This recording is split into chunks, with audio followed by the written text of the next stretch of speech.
Hi there, everyone. Art Burns here. Hope you're all having a great day today.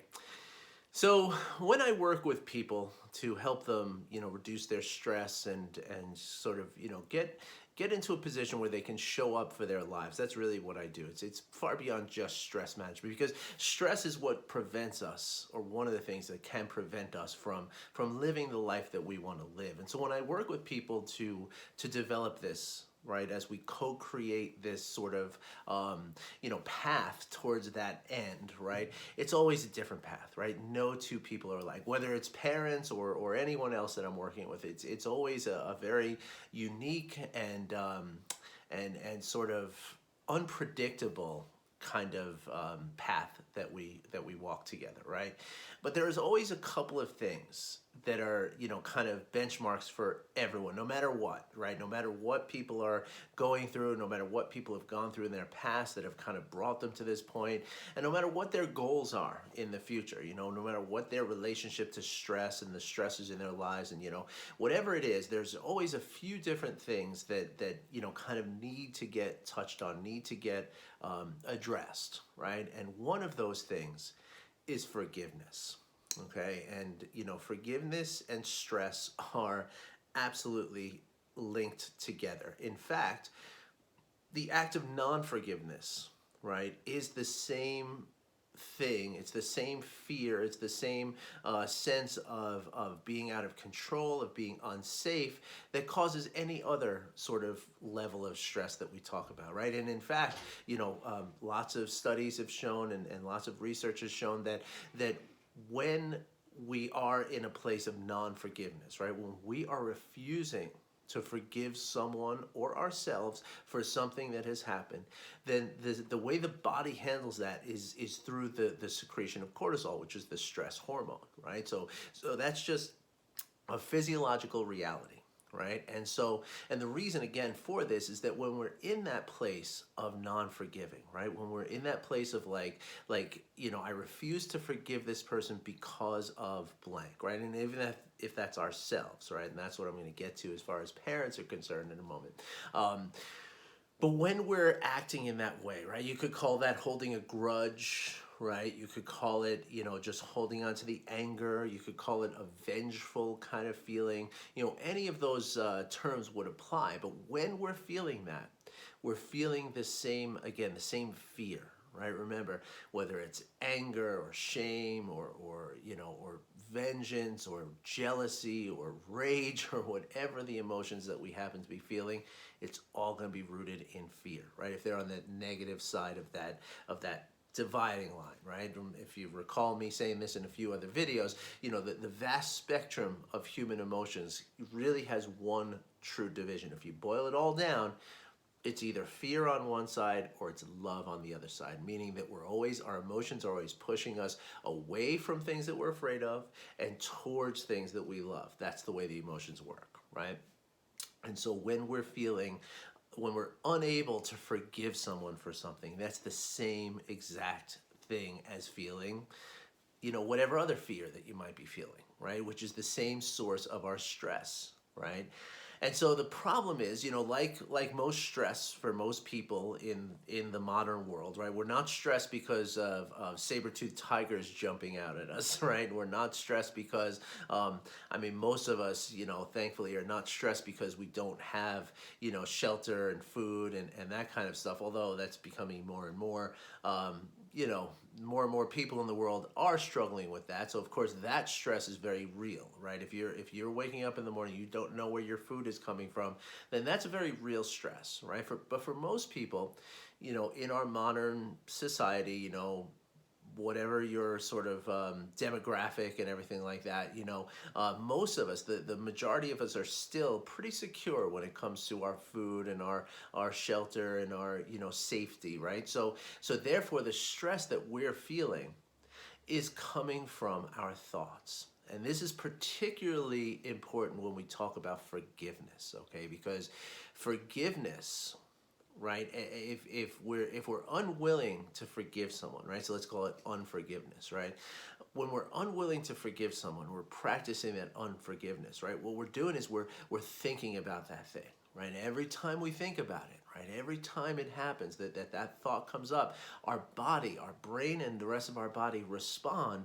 as though that thing is happening again, right? I say this quite a bit, that that in reality, your brain and your body don't know the difference between a thought of an event and an actual event. So therefore, every time you're thinking about that son of a gun that did that thing to you that you you can't forgive them for, your brain and your body think that thing is happening again and again and again and again. And that's why, and that's true for any stress, right? Any stressful situation. When you're sitting in your car and you're worried about the outcome of a project, of a meeting that you're late for, right? Your body and your brain are perceiving that like, oh my gosh, you're already late for this meeting. Like, we're in emergency mode because we're going to, be living in a box in a few weeks because we're going to lose our home because of this meeting. That's the way that our brain works, right?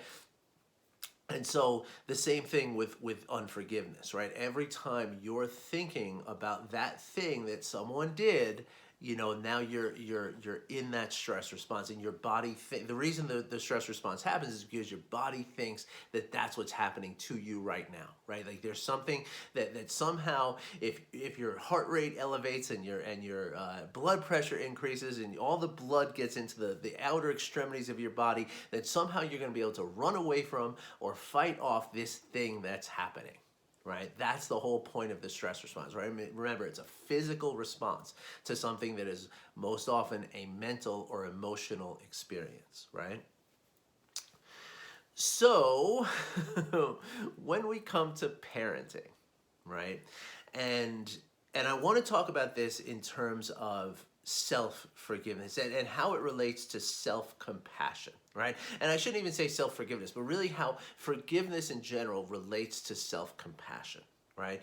Remember, self-compassion is just the willing for yourself to be well, and compassion is the willing for the intention and the wish for everyone to be happy and to have the conditions for happiness to exist, right? That's what it is, right? That's what compassion is all about. And so when we're feeling compassion for ourselves, it's the active, intentional wish for ourselves to be happy and to be well and to be healthy and to feel loved and to feel forgiven, right? And to feel free from fear and to be happy. Right? Did I mention happy already? I don't know if I mentioned happy already, but that's what it's supposed to be, right? We're supposed to be happy, right? And so when we're not forgiving someone, then essentially what we're doing is we're sabotaging our ability to be happy. Also sabotaging our ability to be well, mentally, physically, emotionally. We're sabotaging our ability to really feel loved, because again, when we're in that fear place, right, when that is the emotion happening, you can't at the same time be feeling love at that moment. It's impossible. Right? So now again, how does this come up with parents, right? Now there's a couple of different ways I want to address this with all of you parents, because I go through this too. We all do, okay? So first of all, when we're in this place of non-forgiveness and we're in that stress response, and whether the stress is coming from non-forgiveness or anything else, when we're in that stress response, what we are not, and remember, we're dwelling in fear at that point, right? So therefore, we're not dwelling in love. So when we have this thing going on in our mind and in our bodies, and then we sit down to play a game with our children, or or our children ask us for something, or they just want our attention for something, we can try to fake it, and we can probably do a pretty good job of faking it all overall, right? All things considered. But in the end, we're not really there, right? We're not really present with our children, because presence exists in love, right? Like you can love something that's happening right now, but if you're feeling fear, you're always thinking about the outcome, right? You're always thinking about, how do I get away from this thing that is causing me a threat to my well-being, right? So by definition, if you're in that place, that negative, any of the negative emotions that you could possibly feel, fear, anger, grief, shame, resentment, vengeance, rage, any of those, right? And on goes the list, right?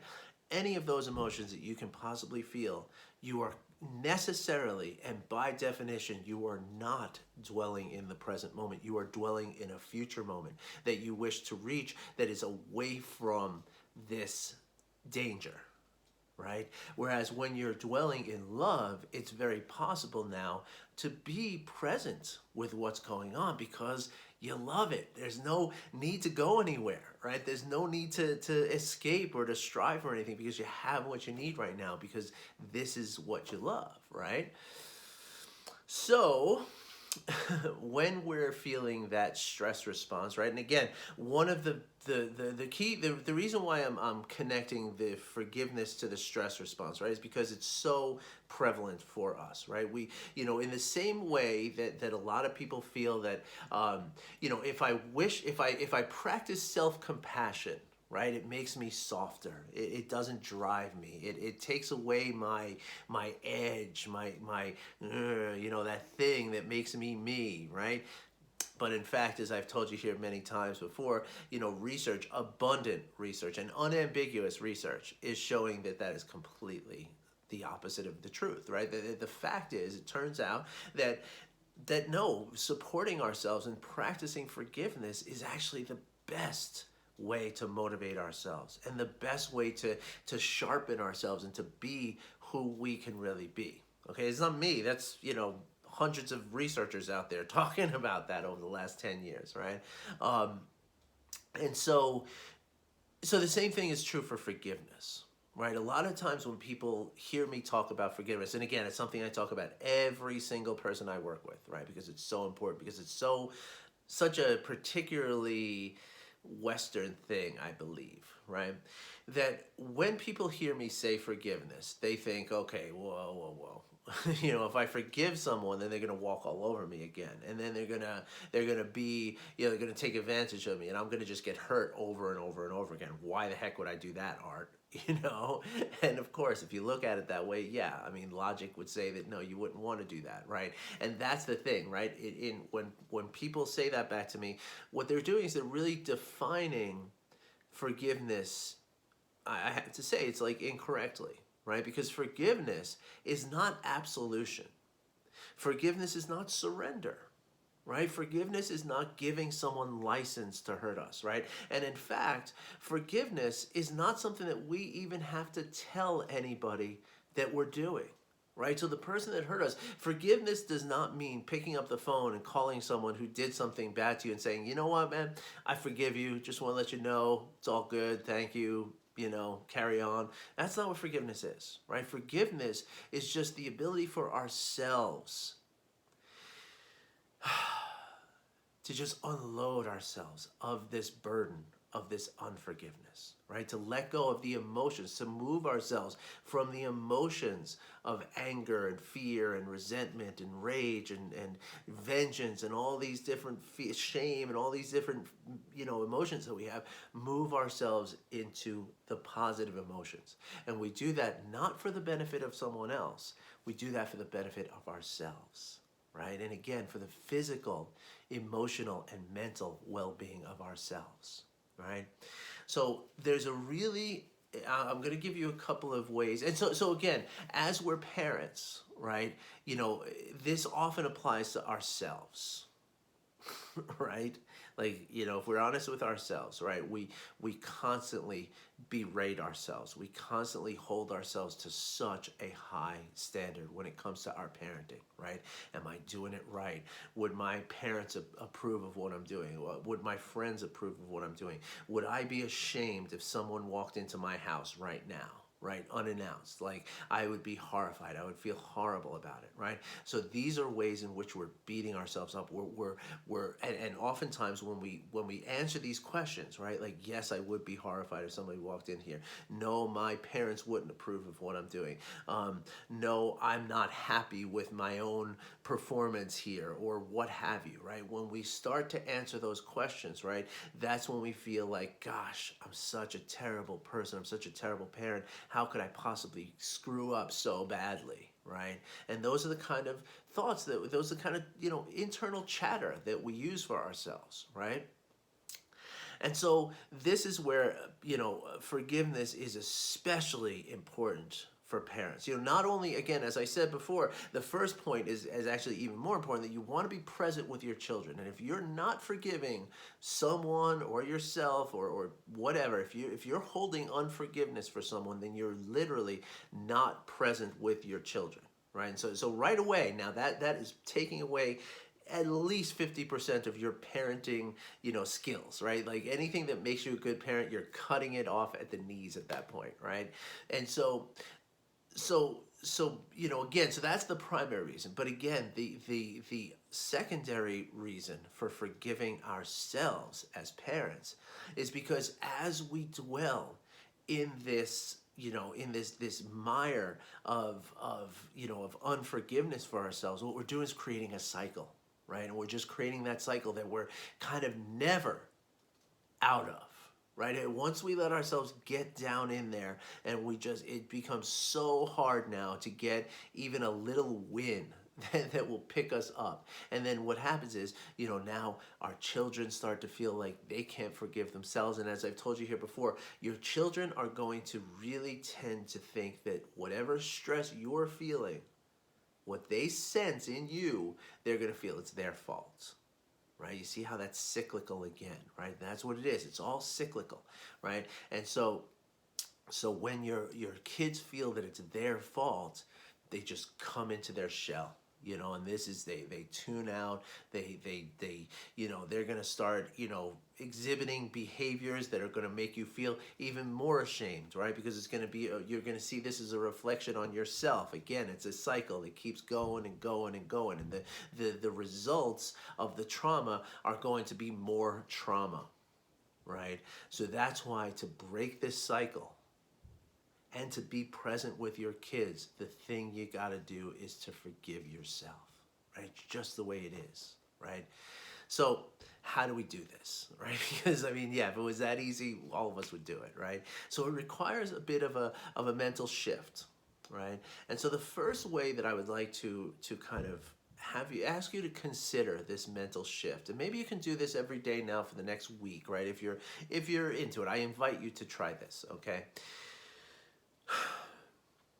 Acknowledge the fact that every human in the world, there is the 0.001% of the population of the earth that are true, psychopaths and complete narcissists that really just don't care how they hurt people. Like they have no moral compass, that they don't care, right? So there's a very, very slim minority of humanity that is that, okay? But aside from those, right, the vast majority of the rest of us, right, everything we do, whether we're talking about ourselves, we're talking about our children, we're talking about our neighbors, our coworkers, our, the police, the DMV, the grocery store clerks, the coffee baristas, everyone we might come into contact with, right? Everything we do as people, we do because we think that what we're doing is going to lead to our happiness. Remember, your emotions are always either pushing you away from something that you fear or pushing you towards something you love. So therefore, every action you take, right, which is motivated by your emotions, is either moving you away from something you don't want or towards something you do want. Again, that means that everything anyone ever does, they're doing in the service of their own happiness and well-being. Okay, I like to use the example of somebody cutting you off on the road, right? I talk about this with all my clients. I always get laughs. When you're driving down the road and somebody cuts in front of you, right? The feeling that we get, right, and that unforgiveness, that anger that we feel of that, is that, okay, out of all these hundreds of cars out here, this person found me and cut me off because somehow they wanted to hurt me this way, right? Of course, that's not true. generally speaking, it could be just carelessness. It could be just, like they think that driving this way is the way that they need to drive for whatever reason, right? Maybe they have to go to the bathroom. Maybe somebody's hurt. Maybe they're on the way to the hospital because somebody is seriously hurt and they got to get there quickly.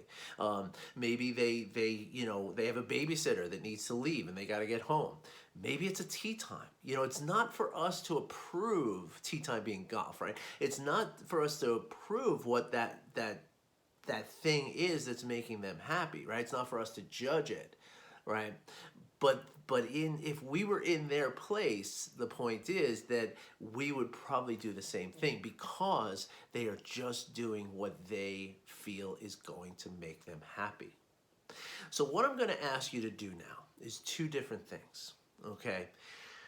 I'm going to invite you for the next week, right? If you can remember to do this, right? Every time you feel that level of resentment towards somebody, you feel like somebody's hurt you somehow, whether it's cutting you off on the road, stepping in front of you at Starbucks, or whatever people do to us or whatever happens to us with other people all the time, right? Try to consider that the motivation that the person has is just to make themselves feel less suffering. Right? They're either moving away from something that causes them pain and suffering, or they're moving towards something that causes them happiness, right? Just consider that. And now, consider forgiving them for it, right? Now, again, you don't ever have to tell them that you forgive them, right? And in fact, if it is something that happens and you have to call the police because somebody hit your car and you got to get an accident report so that they pay for your stuff, that's still good. That is completely independent of forgiveness. Right? Like you can still press charges on someone and still forgive them, right? It doesn't mean that you have to suffer further, okay? But again, just allowing yourself to forgive them, right? And so when you see this motivation that someone has, that they were just trying to do something they thought was right, they thought was going to relieve their suffering on some level, see if you can just offer that forgiveness. Right? Just and know that it's not permanent. Like you might still have these thoughts once in a while of like, oh, that person scratched my car, or that person cut me off and I almost got into an accident. You might still have these thoughts, but when the thoughts come up, just say, yeah, but they were just trying to help themselves, so let me forgive them.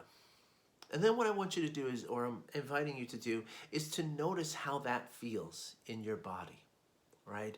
Notice if you feel a little bit of a loosening in your chest. Notice if you feel yourself calming down a little bit, because chances are you will, right? Because remember that non-forgiveness, every time you think about that person who scratched your car, cortisol's shooting into your system and your heart rate's spiking and your blood pressure and everything else is happening, right? So see if you feel that come down a little bit, all right? And practice that for the next week and see how it feels. And please email me. Let me know how it feels. I would love to find out. All right? So try that if you're into it, okay? And if you're not, that's cool too. But just, take these words if you can and really, understand that this is science, right? This is why we act the way we do. And when we can reframe it this way, we can cause ourselves less damage through this unforgiveness. And therefore act in self-compassion all the time. And again, as parents, this allows us to be present, but it allows all of us to be present. Like even as people who don't have kids, right? You're more present with the loved ones. You're more present with the friends. You're more present with your work, with your play. Okay. And so that's all. And again, why are we doing this? To make ourselves happy, right? That's the motivation for everything. All right, everybody, I hope you enjoyed this video. Again, like, subscribe, please comment on these videos. Apparently that really helps the motivation, the algorithm rather. So if there's something you can share, just like say, hey, great video, or hey, maybe not some of the pornography comments I tend to get on here, but anything that's nice and clean, please, go for it. I would really appreciate it. And of course, if you have any questions, please just step right up and ask. I'm happy to interact with people. I love when I get messages about these videos, and so I'd love to hear from you. All right, everybody, wishing you well today. Be back tomorrow. Have a great day. Bye-bye.